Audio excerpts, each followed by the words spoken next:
साथियों, आप सब बहुत बेसब्री के साथ इंतजार कर रहे हैं और हम सबको ये पता है, हमारी आदरणीय नेता श्रीमती प्रियंका गांधी जी को भी ये पता है कि आप बहुत दूर दूर के अंचलों से यहां पर आए हैं उनको सुनने के लिए, उनकी बात को सुनने के लिए, और उनको आवाज देने से पहले ये हम सबका फर्ज और कर्तव्य बनता है कि हम अपने मन के अंदर क्या है एक जयघोष लगा के उनके सामने प्रकट करेंगे। प्रियंका गांधी, प्रियंका गांधी। हम सबको संबोधित करने के लिए हमारी नेत्री श्रीमती प्रियंका गांधी जी आपके सामने। सबसे पहले तो मेरी बहनें, आपका इस सभा में बहुत बहुत स्वागत। मैं जानती हूँ दूर से आई हैं, गर्मी भी है, तो आपने खूब कष्ट किया मेरी बातों को सुनने के लिए। इसके लिए मैं आपको धन्यवाद देती हूँ और आपका यहाँ स्वागत करती हूँ।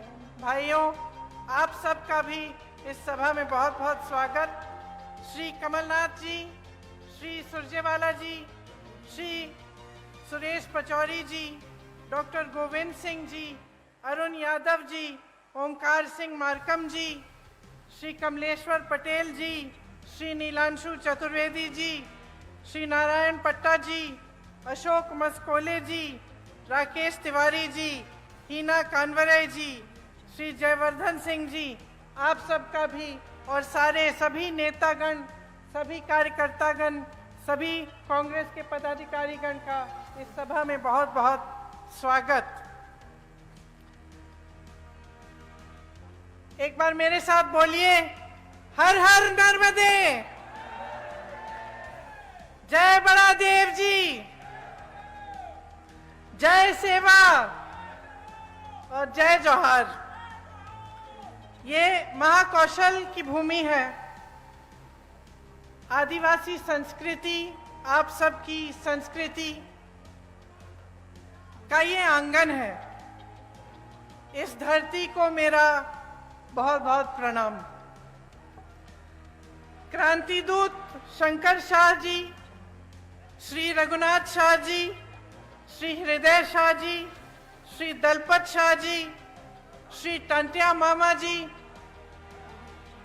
रानी दुर्गावती जी, रानी अहिल्याबाई जी, अवंतीबाई लोधी जी और रानी फूल कुंवर जी को मेरा नमन। ये एक ऐसी धरती है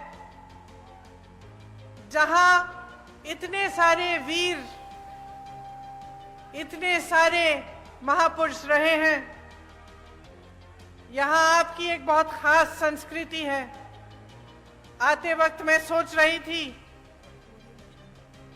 कितनी सुंदर, प्राचीन और अनूठी संस्कृति है आपकी। मुझे याद है मेरी दादी जी इंदिरा जी कहती थी कि दुनिया से सबसे बढ़िया संस्कृति है, क्योंकि इसमें आपको प्रकृति से प्रेम सिखाया जाता है, आपको प्रकृति की सुरक्षा करना सिखाया जाता है, प्रकृति की पूजा करना सिखाया जाता है और प्रकृति पर निर्भर आप एक सादा जीवन जीते हैं। अथक मेहनत करते हैं, परिश्रम करते हैं, कर्मठता के आपके असूल हैं और पारंपरिक हुनर और कौशल के सहारे आप अपना जीवन चलाते हैं। साथ साथ प्रकृति को आप समृद्ध रखते हैं और मजबूत रखते हैं। देखिए, मैं अभी मड़िया चौगान में गई थी। वहां पे मैंने पहली बार देखा ऐसी जगह को, और आप सबकी श्रद्धा उस जगह से जुड़ी है, वहां पे आपकी आस्था जुड़ी है। आदिवासी आस्था के गौरव का केंद्र है। मैं वहां गई तो मुझे बताया गया कि जो आपकी पगड़ी है, इससे आपका सम्मान जुड़ा हुआ है। मुझे बताया गया कि अगर कोई ऐसी बात होती है, मान लो किसी से ऋण ले लिया, चुका नहीं पा रहे हैं, तो आप पगड़ी रख के चलो। तो ये बात मेरे मन में आई कि जब हम यहाँ चुनाव के समय आते हैं और हम आप सबसे बड़े बड़े वादे करके जाते हैं और कहते हैं कि हम ये करेंगे, घोषणाएं करते हैं, तो एक तरह से हम अपनी पगड़ी आपके सामने रखते हैं।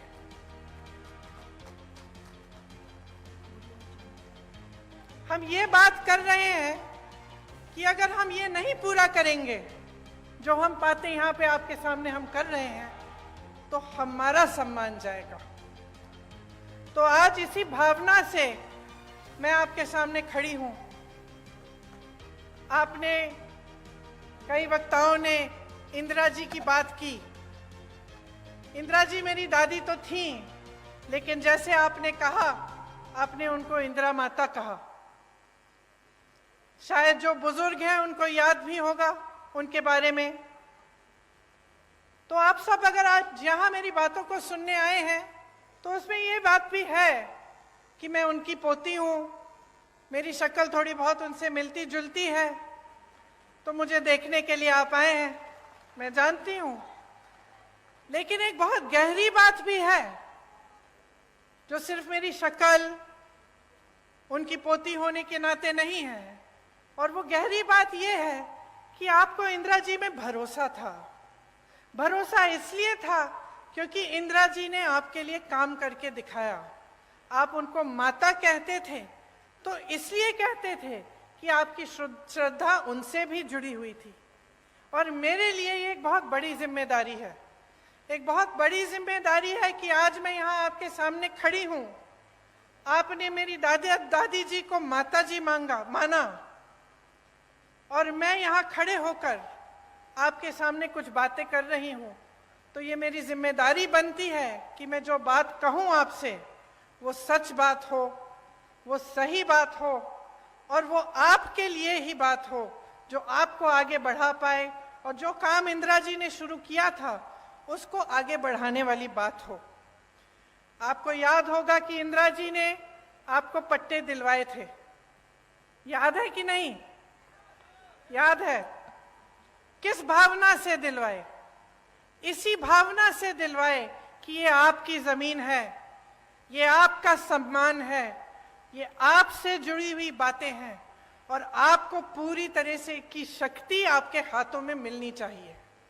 कांग्रेस पार्टी की यही परंपरा रही है, यही असूल रहे हैं, और हम चाहते हैं कि जो संपत्ति है देश की, प्रदेश की, आपके जिले की, ये संपत्ति आपके हाथों में जाए। हम चाहते हैं कि आप मजबूत बने, आपकी शक्ति आपको मिले। और जब आप यहाँ पे चुनाव के बारे में बातें सुनने आते हैं, मेरी भी, अनेक अलग अलग पार्टियों के नेताओं की, तो आप हमेशा एक बात को अपने ध्यान में रखिए कि क्या ये लोग आपकी शक्ति आपके हाथों में देंगे कि नहीं देंगे। अब कांग्रेस की जो परंपरा रही है उसको आप देखिए। आपके लिए वन अधिकार का कानून लाया गया ताकि वन पर सबसे पहले आपका अधिकार बने, क्योंकि यही आपकी मूल संस्कृति रही है और एक तरह से मनुष्यता की मूल संस्कृति रही है। तो इसको बचाने के लिए और मजबूत करने के लिए आपको वन का अधिकार दिया गया था। जो भी नेता यहाँ आता है, मैं जानती हूँ ये 3 शब्द बोल के जरूर जाता होगा, जल, जंगल और जमीन, है कि नहीं? बोलते हैं ना। लेकिन इसके नीचे क्या अर्थ है, इसको समझना बहुत जरूरी है। क्या नेता गहराई से बोल रहा है या आपके सामने एक जुमला बना के छोड़ दिया है? आपको मालूम होगा कि कांग्रेस की सरकार ने आपको ये वन अधिकार दिलाकर जल, जंगल और जमीन पर आपको अपना अधिकार लौटाया। मनरेगा लाए, मनरेगा से ग्रामीण रोजगार बने। जो पलायन की बात कमलनाथ जी ने की, पलायन किस लिए होता है? पलायन इसलिए होता है जब ग्रामीण रोजगार नहीं बनता, जब आपके इलाके में, आपके गांव में, आपके जिले में रोजगार नहीं मिलता, तभी तो बच्चा सोचता है कि घर छोड़ के बड़ी शहर में नौकरी ढूंढेगा, क्योंकि यहाँ नहीं मिल रही है। तो मनरेगा किस लिए बनाया गया था? आपको मजबूत बनाने के लिए, ताकि आपको रोजगार गांव में मिले, ताकि आपको पलायन करना नहीं पड़े। आज पलायन बहुत बड़ी समस्या है यहाँ की। भोजन का अधिकार का कानून मिला आपको, इससे आपके बच्चों को जो भोजन का अधिकार है वो दिया गया कि सरकार की जिम्मेदारी बनती है कि आपको भोजन मिलना है। पंचायत व्यवस्था को कांग्रेस की सरकारों ने मजबूत किया। जो पैसा पंचायत को आना चाहिए था वो आया। पंचायत में जो निर्णय लेने चाहिए थे कि आपके यहाँ कुछ काम कराना है या कोई समस्या है उसको सुलझाने के लिए वो पंचायत में ही लिया जाए, ये कांग्रेस की सोच थी। इन सब चीजों से आपके हाथ मजबूत हुए। अब आप अगर देखें तो जितने भी अधिकार कांग्रेस ने आपको दिए और जो जो काम आपकी मजबूती के लिए किए, जब भाजपा आई तो एक एक करके ये अधिकार आपसे छीने गए। आज सरपंचों को के अधिकार में कटौती है, आप सब जानते होंगे। मनरेगा को लागू ही नहीं किया, पलायन और बढ़ गया है क्योंकि गांव में रोजगार नहीं मिल रहा है। आपकी जमीनें छीनी जा रही हैं, आपको उपज के सही दाम नहीं मिलते, आप विरोध करते हैं, प्रदर्शन करते हैं तो आपके ऊपर गोलियां बरसाई जाती हैं। वन का अधिकार ही खत्म कर दिया। कमलनाथ जी ने आपको पट्टे दिए थे, आपको याद होगा उस 15 महीनों के सरकार में उन्होंने आपको पट्टे दिलवाए और ये काम भी इन्होंने रोक दिया है भाजपा ने। तो देखिए आपका जो समाज है, मेरी बहनें बैठी हुई हैं, आपका जो समाज है इसके साथ बहुत अत्याचार हुआ है। आपने देखे होंगे इतने सारे जो वीडियो वायरल हुए हैं। देश में प्रदेश में सबसे ज्यादा बच्चियों को यहीं पे मध्य प्रदेश में यहीं पे गायब हो रही हैं, सबसे ज्यादा बच्चियां। 1.5 लाख बच्चियां और महिलाएं गायब हो गई हैं इनके राज्य में। हर रोज 17 बलात्कार होते हैं। आप सोचिए बहनें, हर रोज जब आपकी बच्चियां बाहर निकलती हैं आपको डर लगता होगा कि आएंगी वापस कि नहीं, या कुछ हो तो नहीं जाएगा। ये सरकार चल रही है। उज्जैन की घटना तो आपने देखी ही है। और आदिवासी जनों पर, आप पर जो अत्याचार बरसाए जा रहे हैं उनका अब कोई मुकाबला नहीं है। पूरे देश में मध्य प्रदेश उनमें नंबर 1 हो गया है। तो देखिए यहाँ की जो परिस्थितियां हैं वो मुश्किल होती चली जा रही हैं। आपको रोजगार नहीं मिल रहा है, आपको वन पर अधिकार नहीं मिल रहे हैं, यहाँ पे अत्याचार बढ़ रहे हैं, तो पलायन तो होगा ही ना। ये देखकर इतना दुख होता है कि ऐसे बड़े बड़े शहीदों की धरती पर यहाँ से लोग छोड़ के जा रहे हैं रोजगार लेने के लिए, और यहाँ पर रोजगार आपके लिए पैदा नहीं कर रहे हैं। 18 सालों से भाजपा की सरकार है, रोजगार के मौके नहीं बने, सिर्फ लूट में व्यस्त रहे हैं ये लोग। जिस तरफ आप देखें वहां घोटाला ही घोटाला। और जब चुनाव आता है आपका ध्यान भटकाया जाता है, धर्म की बातें हो जाती हैं और इधर उधर की बातें होती हैं जिससे आपके जज्बात जुड़े होते हैं।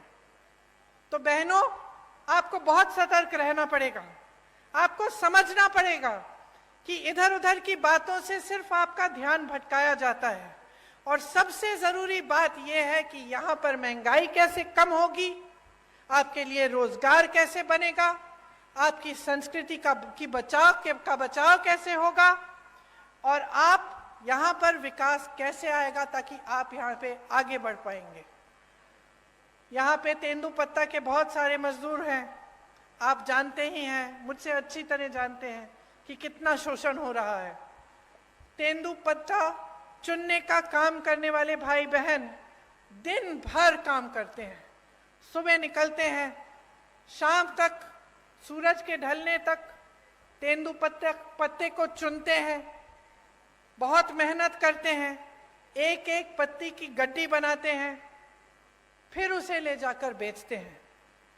महिलाएं पत्ता बेचने जाती हैं और देर रात तक नहीं लौटती, लेकिन इन्हें क्या सही दाम मिल रहा है तेंदुपत्ता का? आप बताइए। तेंदुपत्ता बोनस में भी भ्रष्टाचार किया हुआ है, अभी तक नहीं मिला। किस किस को मिला है बोनस? मिलेगा कैसे जब भ्रष्टाचार किया है इसमें? आप सोचिए, हर जगह भ्रष्टाचार कर रहे हैं। आपकी महिलाएं जाके तेंदुपत्ता रोज उसका काम करती हैं, उसको चुनने का काम करती हैं, सुबह से शाम तक काम करती हैं, रात को घर आती हैं और बोनस में ये भ्रष्टाचार करते हैं, पैसे ये बनाते हैं। आपको सही दाम नहीं मिलता। आपको मालूम है कि छत्तीसगढ़ में 4,000 रुपए मिलता है तेंदुपत्ता का दाम। यहाँ को धान का बोनस नहीं दिया। छत्तीसगढ़ में जहां कांग्रेस की सरकार है वहां सबसे ज्यादा धान का दाम मिल रहा है पूरे देश भर में। ये काम कर रही है कांग्रेस की सरकार। ये तेंदुपत्ते पर बोनस देने का काम किसने शुरू किया था आपको मालूम है? इंदिरा माता ने किया था शुरू। उन्होंने शुरू किया था। जब वो यहाँ आई और उन्होंने देखा कि यहाँ की महिलाएं इतनी मेहनत कर रही हैं तो उनको लगा कि आपकी मदद होनी चाहिए। आज बोनस का पैसा जैसे आप कह रहे हैं नहीं मिलता है। आपको चप्पल दे रहे हैं, छाते दे रहे हैं, जूते दे रहे हैं, बोनस का पैसा नहीं दे रहे हैं। उसमें कमीशन होगा। ठीक है, सही बात कह रहे हैं आप, बिल्कुल। लेकिन आपके सम्मान की क्या बात है? आपके सम्मान की क्या बात है? क्या जूता, चप्पल, छाते से आपका सम्मान जुड़ा है? आप मेहनत करते हैं, क्या आपको अपनी मेहनत की कमाई नहीं मिलनी चाहिए? क्या आपकी मेहनत में आपका सम्मान नहीं है? तो ये जो है, ये सोच है ना, इसी के बारे में आपको बताना चाहती हूं। एक तरफ कांग्रेस की सोच, आपकी सम्मान, आपका सम्मान, आपकी संस्कृति, आपकी परंपराएं को आगे बढ़ाने वाली सोच, और उसके बारे में मैं और बताऊंगी आपको कि कैसे छत्तीसगढ़ जैसे प्रदेश में कैसे कैसे काम हो रहे हैं। और दूसरी तरफ भाजपा की सोच जो है कि जब आप सत्ता में हैं कुछ नहीं करें, जनता को आगे बढ़ाने का काम नहीं करें, भ्रष्टाचार करते जाएं, जहां पे आपको मौका मिला वहां हाथ मार लिया, पैसे लूट लिए, काम नहीं किया। चुनाव आने का समय आया, 18 साल से जो आपने काम नहीं किया वो चुनाव के 18 दिन पहले आप शुरू कर लेते हैं। ये घोषणा करेंगे महिलाओं के लिए, आदिवासी जनों के लिए घोषणा करेंगे, कोई और घोषणा कर देंगे बच्चों के लिए, युवाओं के लिए। लेकिन जब आप 18 साल से आपकी सरकार है, जब आप सत्ता में हैं और आप थे, तो आपने क्यों नहीं किया ये काम? ये मैं पूछना चाहती हूँ। और मैं चाहती हूं कि आप सबका ध्यान इसी तरफ आकर्षित हो। आपको आपकी सम्मान की कमाई मिलनी चाहिए। ये जो इन्होंने चप्पल, जूते, छातों की बात की है ना, इसको बंद कराइए। देखिए, थोक में खरीदते हैं, आपको एक जोड़ी चप्पल पकड़ा देते हैं, आपका कौन सा साइज है नहीं है वो भी नहीं मालूम, ऐसे ही पकड़ा देते हैं और सोचते हैं कि ये चप्पल, ये जूते, ये छाते आपको पकड़ाने से आप चुप हो जाएंगे और अपना बोनस नहीं मांगेंगे। इतना भी आदर नहीं करते आपकी मेहनत का। ये आपकी मेहनत की कमाई है, आपका अधिकार है। आपको बोनस मिलना चाहिए और आपको तेंदुपत्ता का सही दाम मिलना चाहिए। अब मैंने छत्तीसगढ़ की बात की। मैंने छत्तीसगढ़ की इसलिए बात की, बहनों सुन लो, क्योंकि छत्तीसगढ़ में कांग्रेस की सरकार है। अभी अभी कुछ दिनों पहले मैं बस्तर गई थी, जहां पे आपकी तरह, यहाँ की तरह आदिवासी संस्कृति है, आदिवासी बहन भाई रहते हैं। तो वहां जो कांग्रेस की सरकार है, सबसे पहले तो आज के दिन तेंदुपत्ता के लिए वहां पे 4,000 रुपए मिल रहे हैं पर बोरा, प्रति बोरा। आदिवासी क्षेत्र को उन्होंने एक ब्रांड बना दिया है, मतलब पूरी दुनिया में जाना जाता है बस्तर की ये आदिवासी क्षेत्र है, एक ब्रांड है। वहां पे बड़े बड़े मिलेट के प्रोडक्शन के प्लांट लगा दिए हैं ताकि वहां की जो उपज है उसमें से ऐसी ऐसी चीजें बनी जो पूरी दुनिया में, पूरे देश भर में पहुंच सके। वहां कोदा, कुटकी, रागी, ज्वार जो उगता है उसमें से ऐसी ऐसी चीजें बनाई हैं जो दिल्ली की बड़ी बड़ी दुकानों में बिक रही हैं। अच्छा, वहां इंग्लिश मीडियम स्कूल खोले हैं अपने आदिवासी बहन भाइयों के लिए। वहां की ये नीति है कि आदिवासी पाठशालाएं बनाई हैं जिसमें आपकी संस्कृति सिखाई जाती है। गौठान में रोजगार बनाए हैं ताकि जो मेरी बहनें हैं, मैं आपको बताना चाहती हूँ, जो काम कांग्रेस की सरकार ने छत्तीसगढ़ में किया, मैं गई थी काम को देखने के लिए, वहाँ मैं कुछ महिलाओं से मिली, वहाँ जो स्वयं सेवा समूह हैं उनके गौठान हैं, और मैंने पूछा कितना कमा रही हो बहन? पता है क्या जवाब मिला? 1 लाख से 6 लाख रुपए बहनें कमा रही हैं गौठान चला के। तो क्या आप नहीं चाहेंगे कि आपके प्रदेश में भी एक ऐसी सरकार आए जो आपको समझे और ये समझे कि आपकी ज़रूरतें क्या हैं? गौठान बनाएंगे या इसमें से हम कैसे कैसे काम करा सकते हैं, कहाँ कहाँ रोजगार पैदा हो सकता है बहनों के लिए, भाइयों के लिए, कैसे ऐसे वन के उपज हैं जिनको हम आगे बढ़ा सकते हैं। आपको पता नहीं होगा, छत्तीसगढ़ में 60 से ज्यादा वन उपज को समर्थन मूल्य दिया जाता है, मतलब कि उसका दाम आपको मिलता है। यहाँ तो आपको एक तेंदुपत्ता का नहीं मिल रहा है, वहां 67 वन उपज के लिए आपको सही दाम मिलता है। तो आप सोचिए कि अगर आप सही सरकार चुनते हैं और आप सही पार्टी को वोट देते हैं, जिसके नेता आपको गुमराह करने के लिए काम नहीं करते, आपको आगे बढ़ाने के लिए काम करते हैं, तो कितनी तरक्की आ सकती है आपके जीवन में। आप में हुनर है, हमारी बहनें गुलदस्ता बनाती हो, खिलौने बनाते हो, पेंटिंग बनाते हो, मूर्तियां बनाते हो, हुनर है ना, कला है और आपकी अपनी है। अब इसको लेकर अगर देश भर में, दुनिया भर में आप इसको भेज सकते हैं और इसके जरिए आप कमा सकते हैं, तो आपके लिए कितना अच्छा होगा। और यही काम हमारी सरकारें करके दिखा रही हैं, छत्तीसगढ़ में कर रही हैं, राजस्थान में कर रही हैं। आपका सम्मान देश भर, दुनिया भर में फैलता है और बनता है। यहाँ भी हम चाहते हैं कि अगर सरकार आएगी तो ये एक घोषणा है कि मैं करने जा रही हूँ कि तेंदुपत्ता के लिए प्रति बोरा 4,000 रुपए यहाँ पे भी आपको दिलवाया जाएगा। और जैसे छत्तीसगढ़ में पेशा कानून लागू किया है, उस तरह से यहाँ पे भी पेशा कानून लागू होगा। आपने तो देखा होगा कि आज मध्य प्रदेश में कैसी सरकार चल रही है। मेरे ख्याल से 225 महीनों की सरकार है और 250 घोटाले हैं। 18 साल से सरकार चल रही है, 22,000 घोषणाएं की हैं। मंडला जबलपुर की जो सड़क है 10 साल से बन रही है, 10 साल से। पहले 4 लेन की बन रही थी, अब 2 लेन की बन रही है, लेकिन 10 सालों में बना नहीं पाए। वही मैं कह रही हूं, ढंग से नहीं बनी है। आप आ जाइए ना मंच पे।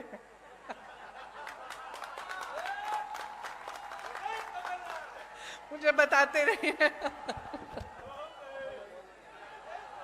यहाँ की सड़क की तो ये स्थिति है कि गडकरी जी जो मंत्री हैं, जो सड़क बनवाते हैं, उनको आकर माफी मांगनी पड़ी आपके सामने। ये बात है, आप सोचिए।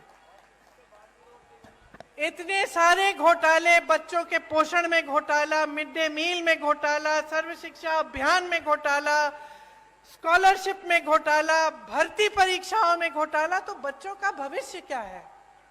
आप बताइए बहन, आप ऐसे कर रही हैं, क्या भविष्य है? आप अपनी बच्चों के लिए मेहनत करती हैं कि नहीं? मेहनत करती हैं, मेहनत से उनका पालन पोषण करती हैं। तमाम दुनिया भर की समस्याएं होती है, लेकिन माँ बाप क्या चाहते हैं कि बच्चों की परवरिश ठीक ढंग से हो, बच्चे आगे बढ़े। लेकिन आपको अंधकार ही अंधकार दिख रहा है। जब आपके स्कूल में पोषण पर घोटाला हो रहा है, जब स्कॉलरशिप पे घोटाला है, जब भर्ती की परीक्षाओं में घोटाला है, तो बेचारा नौजवान करे क्या?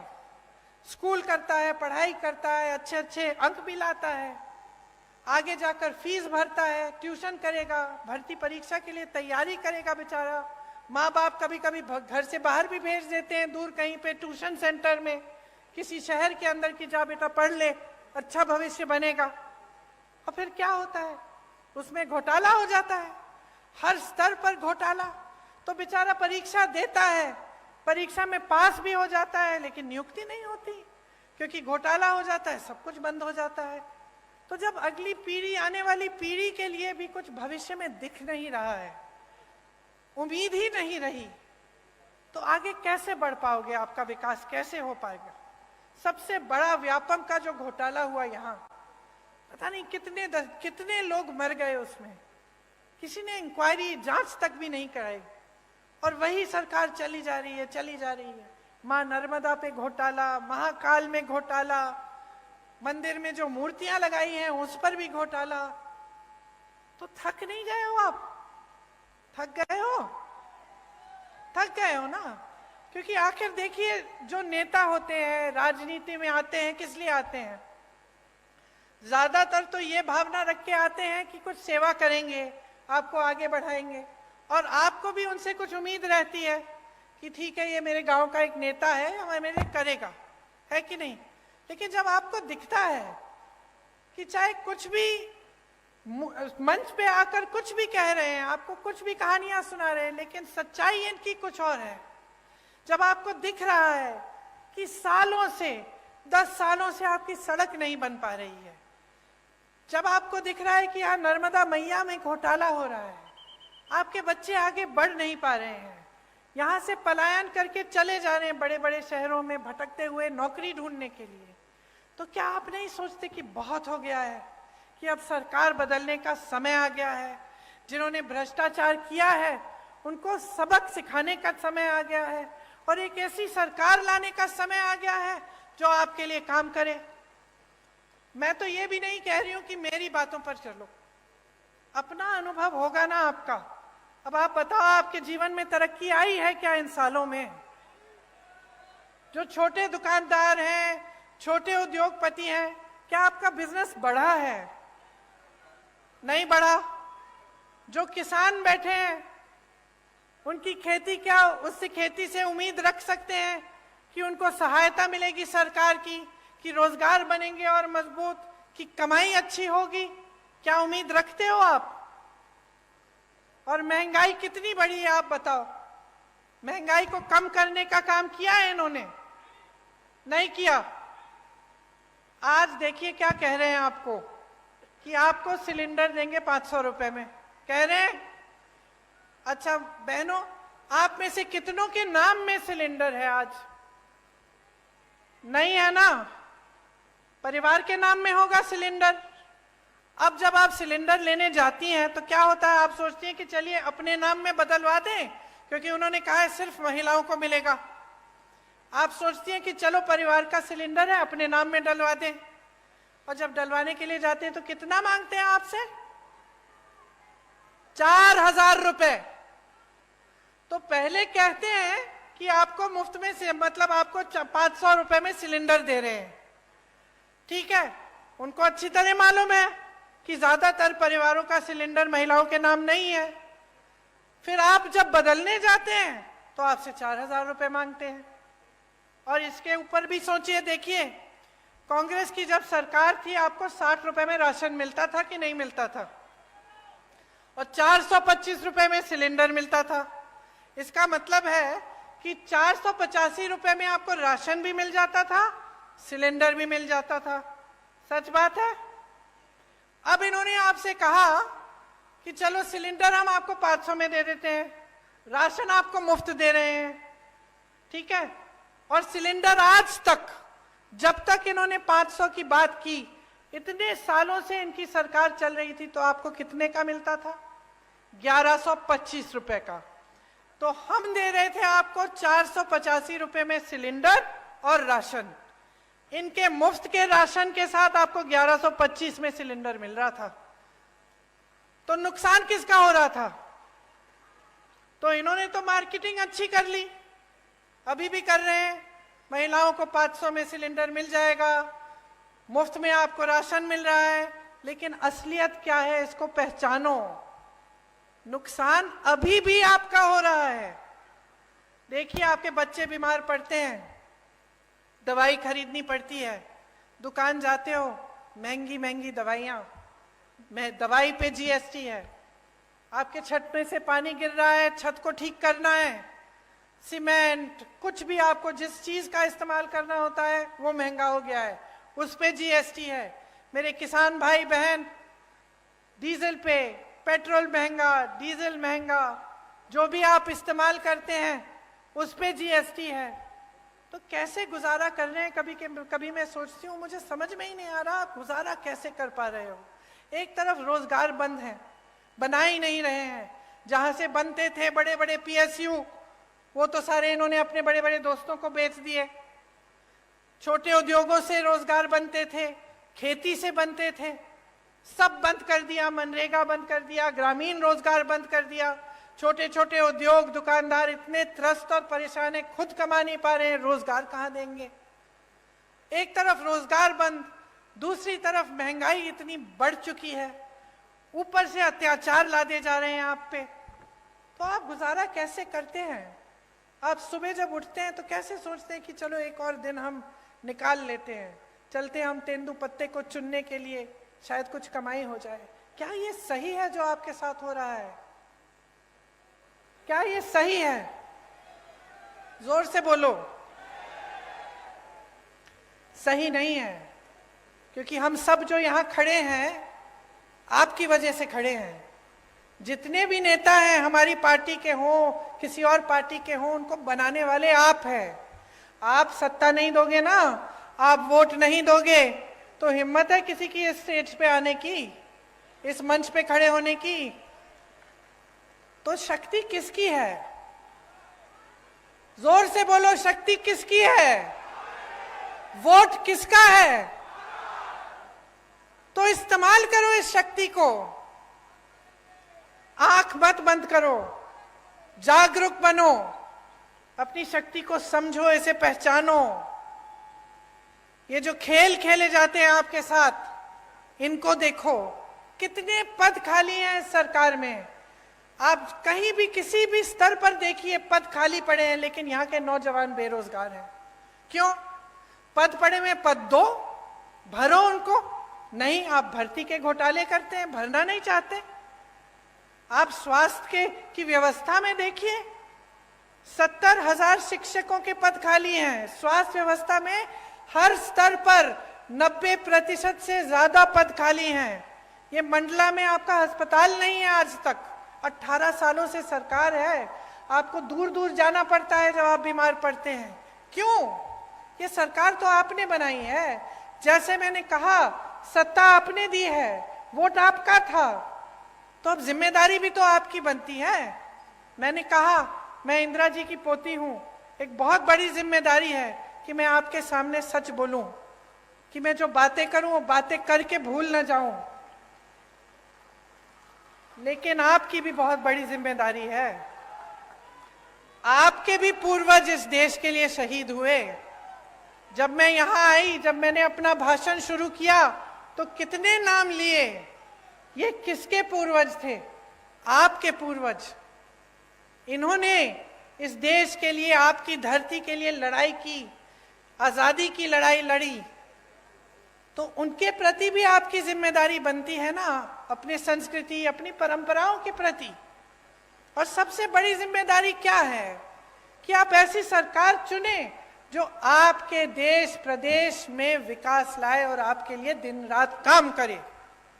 अगर यहाँ अस्पताल नहीं है तो इनकी हिम्मत नहीं होनी चाहिए थी आपके सामने आने की, कि 18 साल से सरकार चला रहे हैं, 10 सालों से सड़क नहीं बना पाए, 18 सालों से यहाँ अस्पताल नहीं बना पाए। आज पूरे प्रदेश में सीएचसी में एक भी आंख का डॉक्टर नहीं है। जब आंख की बीमारी होती है कहाँ जाते हो? प्राइवेट में जाना पड़ता है। ठीक है, जाओ प्राइवेट में, लेकिन पैसे ही नहीं कमा रहे हो, कमाने के मौके नहीं मिल रहे हैं, कमाई नहीं हो रही है, महंगाई बढ़ रही है, तो कहाँ प्राइवेट में जाओगे इलाज कराने के लिए? किसी ने सोची है ये बातें? तो ये देखिए, अगर एक सही सरकार होती है, उसकी सही नियत होती है, तो बहुत कुछ हो सकता है। आपने सुना होगा, राजस्थान के किसी भी राजस्थान के वासी से पूछिए, वहां चिरंजीवी योजना है, कांग्रेस की सरकार है। चिरंजीवी योजना में 25 लाख तक आपका इलाज मुफ्त सरकार कराती है। मैं तो हार्ट पेशेंट से मिली हूं वहां, कि उनकी पूरी हार्ट की सर्जरी, दिल की सर्जरी की है, और सरकार ने पूरे पैसे भरे उसके लिए, 15 लाख रुपए। इसी तरह से छत्तीसगढ़ में भी ऐसी योजनाएं हैं जिससे इलाज मुफ्त हो रहा है। मैं एक बच्चे से मिली, उसको एक खून की बीमारी थी। उसके पिताजी हाथ जोड़ के कह रहे थे कि कांग्रेस की सरकार ने इसका पूरा इलाज कर दिया है। रोजगार बनाने का काम सरकार की जिम्मेदारी होती है, नौजवानों का जो भविष्य है वो सरकार की जिम्मेदारी है। आपने सुना होगा कि हम बार बार कहते हैं कि जाति जनगणना होनी चाहिए। इससे पता चलेगा कि ओबीसी के कितने लोग हैं, दलित के कितने लोग हैं, अनुसूचित जनजाति के कितने लोग हैं इस देश में। और आप सोचिए कि भाजपा की जो देश में केंद्र में सरकार है इसके बारे में बात नहीं करना चाहती। अरे हम तो यही कह रहे हैं कि गिनती तो करो। हम ये मांग कर रहे हैं कि गिनती करो, हमें बताओ। आप सोचो, आपका बड़ा परिवार है, बड़ा घर है, बड़ा परिवार है, बहुत सारे बच्चे हैं।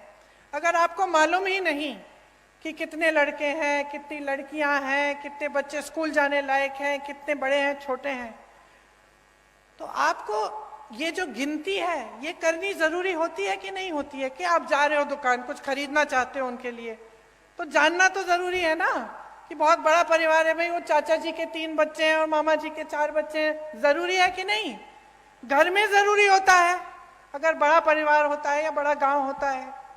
अब हम कह रहे हैं देश में गिनती करो, हमें बताओ पिछड़ी जाति के कितने हैं, अनुसूचित जाति के कितने हैं, दलित कितने हैं, अनुसूचित जनजाति के कितने हैं। गिनती करो तभी हमें पता चलेगा कि इनके साथ सही न्याय हो रहा है कि नहीं हो रहा है। क्योंकि आज न्याय नहीं हो रहा है। बिहार में ये गिनती की गई जिसे जनगणना कहते हैं, क्या पता चला? 84% लोग ओबीसी, दलित और अनुसूचित जनजाति के हैं, ये पता चला। अब जब देखा कि पद कितने कितने लोगों के पास है, बड़े बड़े पद, चाहे अधिकारी हो चाहे किसी भी क्षेत्र में हो, तो पता चला कि कहीं नहीं है। जिन लोगों की आबादी ज्यादा है उनको पद नहीं मिल रहे हैं, उनको मौके नहीं मिल रहे हैं। तो जब हम कहते हैं कि जाति जनगणना करो, हम सिर्फ ये कह रहे हैं कि भाई गिनती करो ताकि न्याय हो सके, ताकि जितने ओबीसी हैं उनको न्याय मिल सके, जितने अनुसूचित जनजाति के लोग हैं उनको न्याय मिल सके। जब हम नौकरियों की बात करते हैं, रोजगार की बात करते हैं, आरक्षण की बात करते हैं, तो ये सब हो सके। लेकिन ये सरकार इतना भी नहीं करना चाहती। ये इतना भी नहीं करना चाहते। कहते हैं कि हम ये कह रहे हैं क्योंकि हम जनता और समाज को बांटना चाहते हैं, इसलिए। लेकिन हम इसलिए कह रहे हैं क्योंकि हम न्याय दिलवाना चाहते हैं, और ये इसलिए नहीं कर रहे हैं क्योंकि ये न्याय नहीं दिलवाना चाहते हैं। आज किसान परेशान है, यहाँ के मेरी आदिवासी बहन भाई परेशान हैं, नौजवान परेशान हैं। तो आप सोच समझ के अपना वोट डालिए, क्योंकि इस वोट से आपके अगले 5 साल तय होंगे। आपके बच्चों का भविष्य क्या होने वाला है वो तय होगा। 1.5 साल में कांग्रेस पार्टी ने यहाँ कितने काम किए?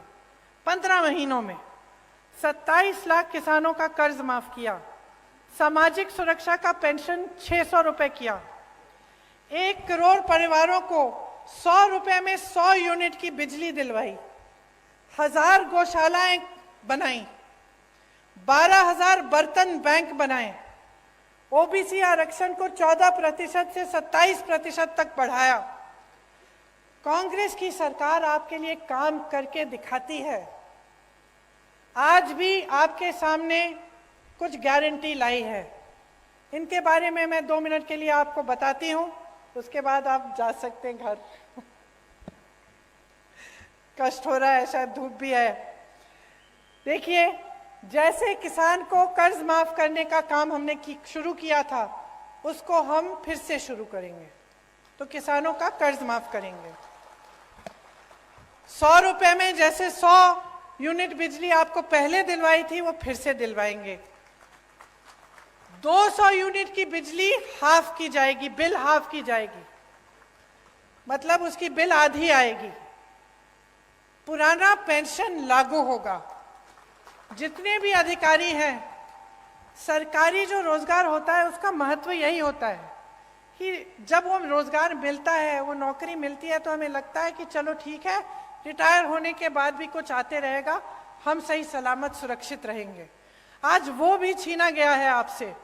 तो जहां जहां कांग्रेस सरकार में है अभी भी ओपीएस लागू है, और हम चाहते हैं कि प्रदेश में, मध्य प्रदेश में भी लागू होगा। गैस के सिलेंडर के लिए जैसे हमने पहले कहा, आपको 500 रुपए में आपको सिलेंडर मिलेगा। महिलाओं को 1500 रुपए प्रति माह दिया जाएगा, आपके खातों में आएगा बहनें। 5 हॉर्स पावर की सिंचाई की बिजली किसानों को मुफ्त मिलेगी। ओबीसी का आरक्षण 27% तक रहेगा, और जाति जनगणना जिसकी बात मैंने की, वो गिनती जिससे आपको आगे जाकर न्याय मिल पाए, वो हम मध्य प्रदेश में करेंगे। जहां भी 50% से अधिक आदिवासी आबादी है, वहां 6ठी अनुसूची डाली जाएगी। अनुसूचित जाति और अनुसूचित जनजाति से के खाली पड़े बैकलॉग पदों पर तत्काल उनको भरा जाएगा, जो पहले से खाली पड़े हैं। पीएम आवास योजना में जो शहर और देहात में आपको अलग अलग धनराशि मिलती है, तो शहर में आपको अगर घर बनाना हो या कुछ बनाना हो, वहाँ अलग धनराशि, गांव में आपको कम मिलती है। लेकिन सीमेंट, सरिया, बालू का दाम तो गांव में भी उतना होता है, बल्कि गांव में जब आपको ढुलाई करवानी पड़ती है, तो आपको दूर जाना पड़ता है। तो एक तरह से आपको और भी दिक्कत होती है। तो हमने तय किया है कि जो पीएम आवास योजना में जितना शहर में मिलता है, उतना ही आपको गांव में धनराशि मिलेगी। देखिए, आपने पिछले चुनाव में, अच्छा एक और घोषणा है जो अभी अभी बताई गई मुझे, इसमें बच्चों की जो शिक्षा है, पहली कक्षा से लेकर 12वीं तक स्कूल की शिक्षा निशुल्क होगी। इस योजना का नाम रखा है पढ़ो और पढ़ाओ योजना। तो ये भी एक और घोषणा है। अब देखिए, पिछले चुनाव में आपने अपना जनादेश दिया। ये जनादेश क्या था? आपने कांग्रेस की सरकार चुनी। इसको धन आदेश के दम पर बदला गया। रिश्वत दी, हमारे विधायकों को खरीद लिया, कुछ लोग छोड़ के चले गए, और एक नई सरकार बनी, भाजपा की सरकार बनी। अब आपने 3.5 सालों में इनकी नीयत देख ली है। क्या कह रहे हैं?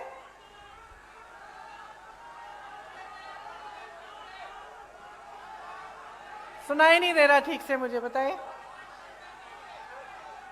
हाँ जी, कमलनाथ जी आइए।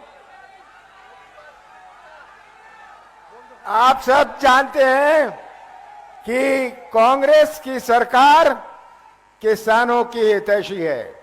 मैं यहां नहीं बोल रहा, पर मैं आपको एक आश्वासन दे सकता हूं कि आप निराश नहीं होंगे।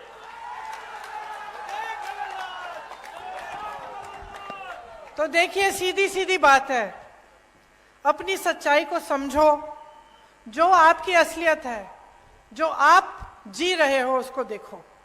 सुबह से शाम तक काम करते हो, मेहनत करते हो, क्या रोजगार नहीं मिल रहा है, महंगाई है, परेशान हो, जीवन में क्या तरक्की आई है, नहीं आई है, इन सबको देखते हुए अपना वोट दो। जो नेता है आपके सामने, उसकी नीयत समझो। जो पार्टी घोषणा कर रही है, उसका रिकॉर्ड देखो। अच्छा, ये घोषणा कर रहे हैं, इनके दूसरे प्रदेशों में देखो क्या हो रहा है। मैं कह रही हूं, अगर यहाँ पे 4000 रुपए मिलेगा तेंदुपत्ता के लिए, तो देखो छत्तीसगढ़ में मिल रहा है। अगर धान की कीमत बढ़ाई जाएगी, तो देखो छत्तीसगढ़ में सबसे ज्यादा आज मिल रही है पूरे देश में। तो ये सब बातें देखिए, मेरा मानना है कि जनता से ज्यादा किसी में विवेक नहीं है, मेरा मानना है। और मैं कोई कुछ भी कह ले, मैं जानती हूं कि आप में विवेक है, सबसे ज्यादा अनुभव है और आप सच्चाई को अच्छी तरह से पहचानते हैं।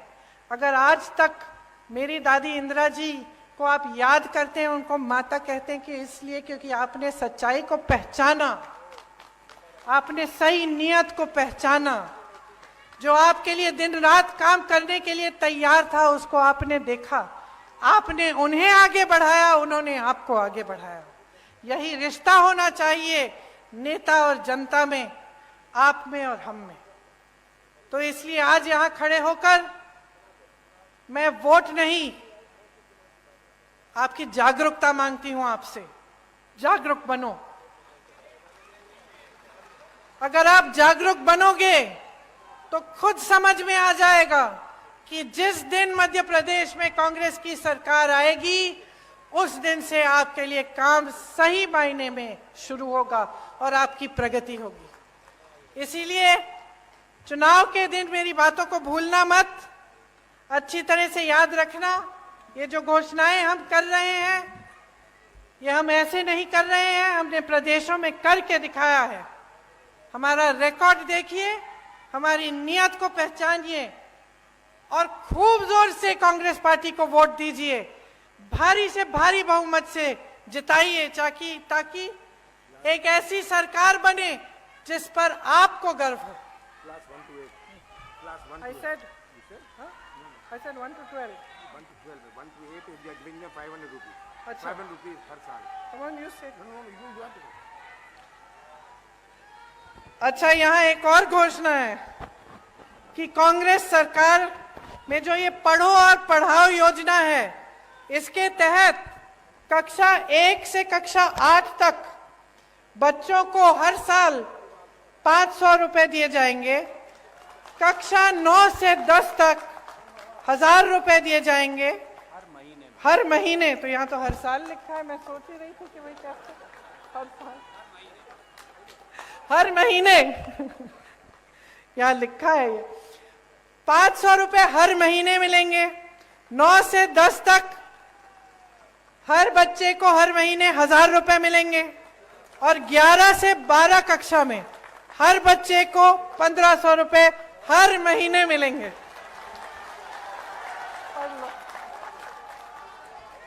अच्छा, एक बार मेरे साथ कहिए, जय हिंद, जय हिंद, जय हिंद।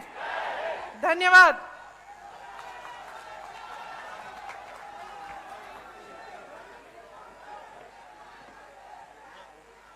और अब मैं आभार प्रदर्शन के लिए जिला कांग्रेस कमेटी के अध्यक्ष राकेश तिवारी जी को आमंत्रित करता हूं। आज मां नर्मदा के पावन तट पर इस ऐतिहासिक नगरी मंडला में आयोजित इस जन आक्रोश सभा में उपस्थित जन जन के नेता, बहुत ही सम्माननीय आदरणीय प्रियंका जी, उपस्थित माननीय कमलनाथ जी,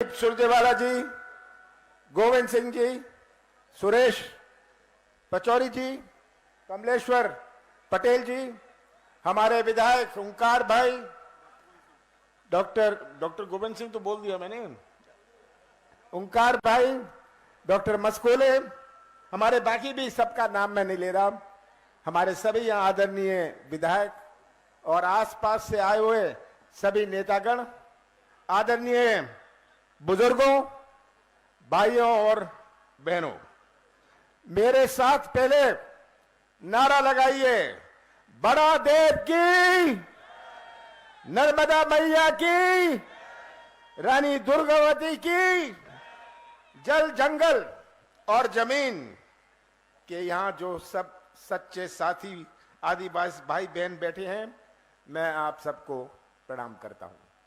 प्रियंका जी, यही सही हमारे साथी हैं, हमारे जल, जंगल और जमीन जिनका पहला अधिकार है, जिनका, वो ये साथी यहां उपस्थित हैं। जय सेवा, जय जोहार, जय आदिवासी। मैं देश के आदिवासी महामानवों को प्रणाम करता हूं। मैं भगवान बिरसा मुंडा को प्रणाम करता हूं। मैं रानी दुर्गावती को प्रणाम करता हूं। रघुनाथ शाह को प्रणाम करता हूं। शंकर शाह को प्रणाम करता हूं। टांटिया मामा को प्रणाम करता हूं। बादल भाई को प्रणाम करता हूं। भीमा नायक को प्रणाम करता हूं। खाजिया नायक को प्रणाम करता हूं। सीताराम कंवर को प्रणाम करता हूं। रघुनाथ सिंह जी को प्रणाम करता हूं। सब हमारे देश के, केवल इधर के नहीं, हमारे देश के आदिवासी नेताओं को मैं प्रणाम करता हूं। बहुत खुशी हुई आप सबके बीच में आकर। बहुत पुराना संबंध है। मैंने अपने जवानी का बहुत समय मंडला में काटा है। आप सब, जब मैं देखता हूं इतने सारे चेहरे, इतने सारे पुराने चेहरे जो मेरे साथ उस समय लगा रहते थे, भाई बहनों, याद है आपको? तो यहां आकर मुझे बड़ी खुशी होती है, पर दुख भी होता है। आज क्या हालात है हमारे प्रदेश के, हमारे मंडला के, हमारे नौजवानों के भविष्य का क्या हाल है भ्रष्टाचार का। प्रियंका जी, आप उस प्रदेश में आई हैं जहां बेरोजगारी पूरे देश भर में नंबर 1 है। अभी पलायन की बात हो रही थी। हमारी माताओं और बहनों ने कितने प्यार से अपने बच्चों को पाला पोसा है, और आज का नौजवान जो निराश चेहरे हैं इनके, इनमें हमें मुस्कुराहट लानी है। प्रियंका जी, आप उस प्रदेश में आए हैं जो सबसे भ्रष्ट प्रदेश है देश में। सही बात है, भ्रष्टाचार। आप सब यहां बैठे हैं, आप भ्रष्टाचार के शिकार हैं या भ्रष्टाचार के गवाह हैं? क्या हाल है भ्रष्टाचार का? पैसे दो, काम लो। 50 एकड़ जमीन है, पैसे दो और गरीबी रेखा में नाम लिखा लो। सही बात है ये आज हालात भ्रष्टाचार के हैं। आज हमारा किसान, भटकता किसान, जो कभी खाद के लिए, कभी बीज के लिए, कभी सही मूल्य के लिए, प्रियंका जी आप उस प्रदेश में आए हैं। और अब तो मैं आपसे लंबी बात नहीं करना चाहता, आपसे ही कहना चाहता हूं, 32 दिन बचे हैं। 32 दिन बचे हैं जब चुनाव आएगा। 17 नवंबर को चुनाव है। ये किसी केवल उम्मीदवार का चुनाव नहीं है, ये केवल किसी पार्टी का चुनाव नहीं है, ये मध्य प्रदेश और मंडला के भविष्य का चुनाव है।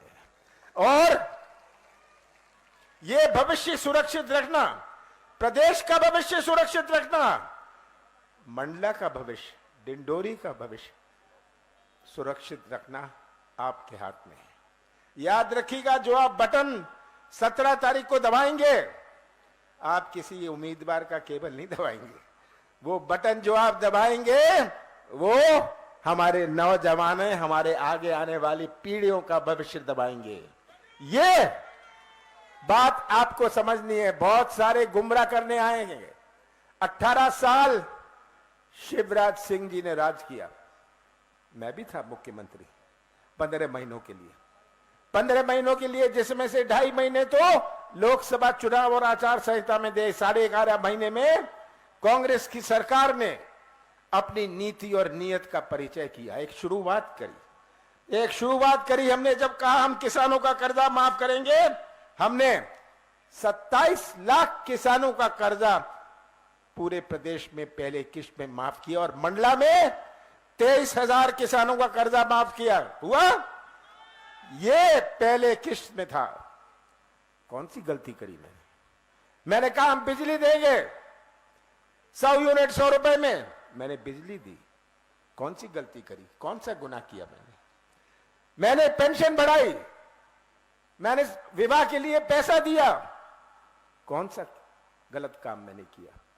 मैंने 1000 गौशाले बनाए, कौन सा पाप मैंने किया? ये तस्वीर आप सबके सामने है। और शिवराज सिंह जी की सरकार की तस्वीर भी आपके सामने है।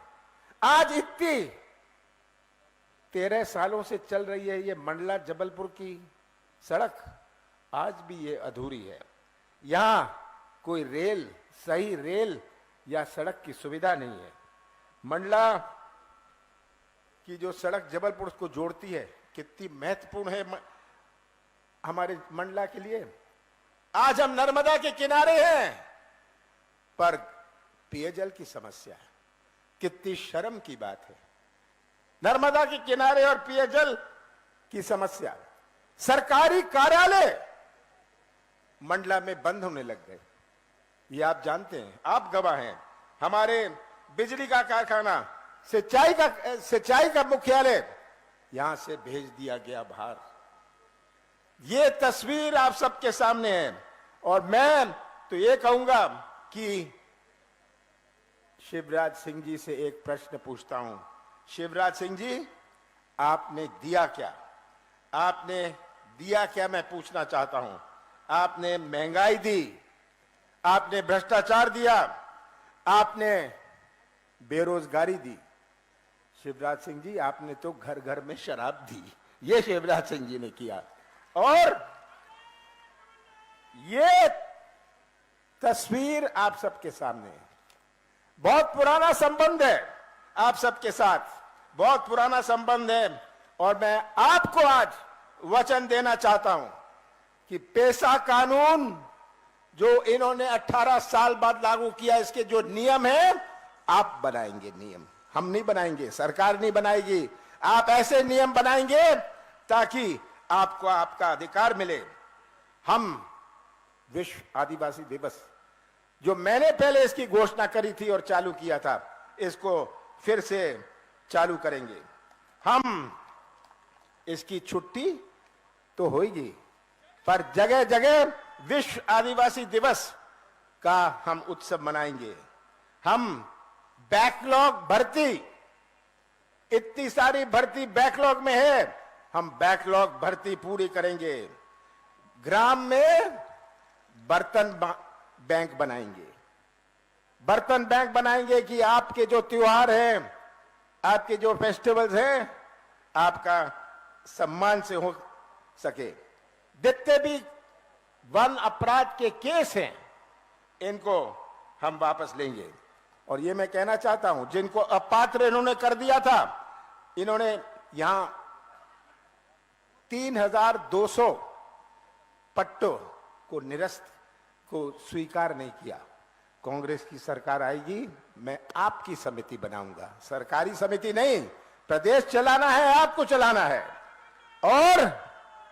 और मैं नौजवानों से कहना चाहता हूं, सबसे बड़ी चुनौती हमारे मध्य प्रदेश में, सबसे बड़ी चुनौती हमारे मंडला डिंडोरी में हमारे नौजवानों का भविष्य है। अगर नौजवान जो मध्य प्रदेश का निर्माण करेंगे भविष्य में, अगर उनका भविष्य अंधेरे में रहा तो क्या निर्माण होगा? सबसे ज्यादा प्राथमिकता हम देंगे जो रिक्त पद है, जिनमें हमारे नौजवानों को रोजगार मिले। रोजगार हमारी पहली प्राथमिकता रहेगी। और मैं अंत में यही कहना चाहता हूं, मुझे मंडला पर पूरा विश्वास है, मंडला पर पूरा विश्वास है। अगर छिंदवाड़ा के बाद किसी जिले पर मेरा पूरा विश्वास है, तो मंडला पर विश्वास है पूरे देश भर में। मैंने इतना समय यहां काटा हुआ है, यहां के गांवों में मैंने धक्के खाए हुए हैं, तो आज वो सब यादें मेरे पास हैं। छिंदवाड़ा के बाद आज आपको स्पष्ट करना चाहता हूं, सबसे ज्यादा प्राथमिकता मंडला को मिलेगी। पर आपके हाथ में है कि आप अपना भविष्य सुरक्षित रखना, आप अपना भविष्य सुरक्षित रखना, ये आपके हाथ में है। और मुझे पूरा विश्वास है, दाएं मत देखिएगा, बाएं नहीं देखिएगा, ऊपर मत नीचे देखिएगा, नीचे मत देखिएगा, इन नौजवानों का चेहरा देखिएगा, इन माताओं और बहनों का चेहरा देखिएगा और ऐसा फैसला करिएगा कि मंडला की सभी सीटों का झंडा हमारी विधानसभा में लहराएगा। आप सबका बहुत बहुत धन्यवाद।